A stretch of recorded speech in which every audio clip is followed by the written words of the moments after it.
안녕하세요. 김아람입니다. 이어서 강의 시작할 텐데요.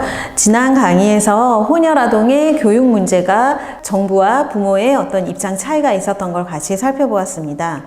이제 다음 주제로 넘어가 보려고 하는데요. 한국전쟁 후의 고아와 불황아에 대한 이야기입니다. 전쟁으로 인해서 우리나라에 고아가 얼마나 생겨나게 됐을까요? 정확한 통계를 내기는 어렵습니다. 다만 1952년에 약 20만 명 이상이라고 추정하는 기록이 있습니다. 당시 1955년 시점에 한국의 총 인구수는 2100만여 명 정도로 추정되는데요. 그렇다고 한다면 이 고아의 수는 2000만 중에서 20만 명에 해당하는 적지 않은 수라고 할 수 있습니다. 이렇게 많은 아이들이 전쟁으로 인해서 부모를 잃게 되었는데 이 아이들이 이후에 어떻게 살았을지에 대해서 우리는 그동안 크게 주목하지 못했습니다. 어디에서 어떻게 살았는지 우리 이웃에서도 사실상 볼 수 있을지 모르지만 쉽게 드러나지는 않았죠. 또한 전쟁으로 인해서 부모를 잃은 고아뿐만이 아니라 집이 없이 또는 집을 정하지 않고 거리에서 생활하는 불황아도 늘어나게 됐습니다. 집이 있는데 또는 부모가 있는데 왜 거리에서 생활을 할까요? 이 불황아의 경우에는 일정한 집을 가지지 않는 데에 몇 가지 이유를 들 수 있습니다. 부모가 있지만 집이 너무 가난한 경우, 또 농촌에서 살고 있는 경우에는 도시에 일자리를 찾거나 또는 도시가 농촌보다 더 나을 거라고 하는 생각으로 집을 떠나서 도시 생활을 하게 됩니다.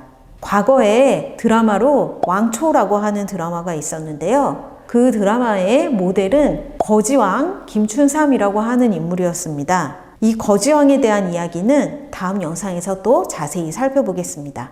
어쨌든 전쟁으로 인해서 수십만의 고아가 발생하고 집이 있지만 거주지가 없이 이동 생활을 하는 불황아들이 많이 늘어나게 되면서 정부에서도 이에 대해서 대책을 내놓을 수밖에 없었겠죠. 이들에 대한 정부의 대책 중에 가장 큰 비중을 차지하는 것은 바로 시설을 만드는 것이었습니다. 고아원이나 보호소와 같은 시설을 만들면서 시설에 이 아동들을 수용하거나 또는 이 아동이 있다고 하는 집에 일정한 지원을 하는 방식이 있었습니다.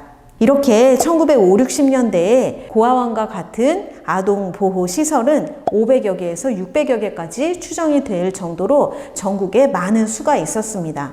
그런데 이 시설들이 어떻게 잘 운영이 되었을까요?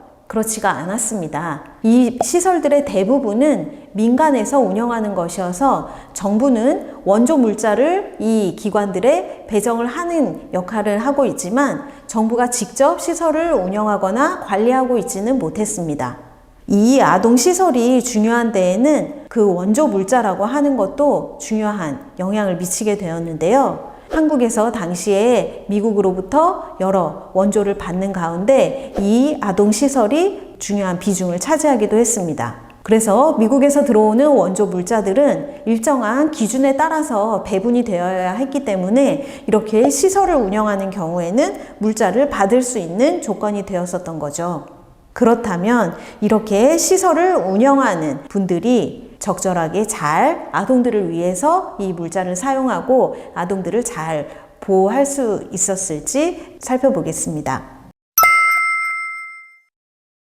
물론 수백여 개의 시설들이 모두 문제가 있었던 것은 아닌데요. 당시 신문 기사들을 통해서 보면 이 시설들이 가지고 있는 문제점을 파악할 수가 있습니다. 아무래도 1950년대는 경제적으로 우리나라가 전후 복구를 해야 하는 시기였고 경제적으로 넉넉하지 않은 상태였기 때문에 이 시설들이 운영되는 데에는 원조 물자의 역할이 컸습니다.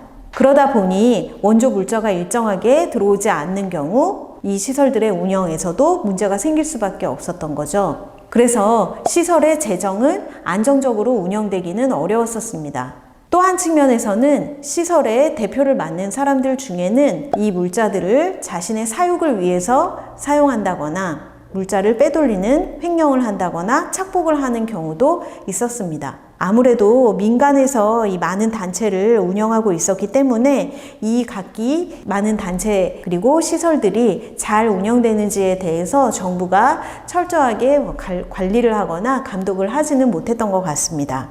그래서 50년대에 이렇게 시설 대표나 원장이 사리사욕을 추구하는 것에 대해서 고아나 불황아들이 이에 대한 문제를 제기하기도 했습니다. 이들이 문제를 제기할 수 있었던 중요한 사건이 있는데요. 바로 한국 현대사에서 첫 번째 혁명이라고 불리는 4.19 혁명이었습니다. 1960년에 4.19 혁명이 벌어졌을 때에 나왔던 구호들을 살펴보겠습니다. 고아들의 피를 빠는 원장 물러가라. 불황아도 대한의 아들, 딸이다. 이러한 구호들이 나왔던 데에는 고아나 불황아들도 이 4.19 혁명에 참여를 했던 것을 확인할 수 있게 합니다.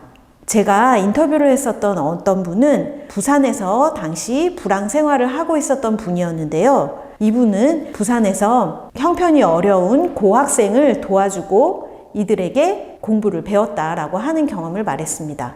그러면서 이렇게 서로 도움을 주고받았던 학생이 4.19 혁명 당시에 시위에 나가게 되니까 이분도 역시 따라서 시위에 같이 참여를 했던 경험을 이야기했었습니다. 그러면서 자신의 처지도 다시 생각해 보게 되고 혁명이라는 것을 통해서 상황을 더 낫게 만들 수 있지 않을까 하는 그런 생각을 했다고 합니다. 그분은 바로 한국전쟁 때 고아가 되었었던 분이었습니다. 즉 고아로 지내다가 불황 생활을 하게 되고 그 과정에서 4.19 혁명에 참여하는 주체가 되었었던 것이죠. 이 분의 이야기를 보더라도 당시에 신문에서 나왔던 이런 기사처럼 고아나 불황아들이 혁명에 적극적으로 참여했던 것을 또 한번 확인할 수 있겠습니다.